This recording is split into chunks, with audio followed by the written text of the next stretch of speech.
25 տարի անց նրան արդարացրեցին եւ վճարեցին $5 միլիոն որպես կոմպենսացիա։ Verdict form B. We, the jury, find the defendant Daniel Villegas not guilty of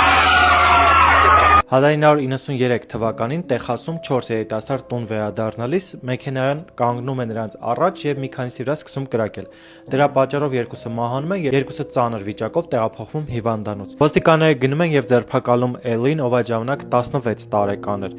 Ամբողջ հարցը այն է, որ Էլը գտնվում էր կինոթատրոնում, մեծ ալիբի ուներ, նա այդ ժամանակ կինոթատրոնում է եղել, երբ որ կրակոցն եղել, բայց ոստիկանները նրան ծեծելով եւ ստիպելով, որ իր մեղքը ընդունի, գործը բարթել մեր լեզվով ասած կայել են վրան եւ տարեուղիղ 25 տարի փակել։ Նրա դատապաշտպանները չեն հանձնվել, շարունակել են անընդհատ գործը քննել եւ վերջապես 25 տարի անց նրան ազատ են արձակել, վճարելով $5 միլիոն կոմպենսացիա։ Նման դեպքերը շատ են, ինչպես մեր երկրում, այնպես ամբողջ աշխարհում, իսկ ինչ կարծիք եք դուք։ Արդյոք արժեր մարդու 25 տարին խլել եւ նրան դրա դիմաց տալ ընդամենը $5 միլիոն։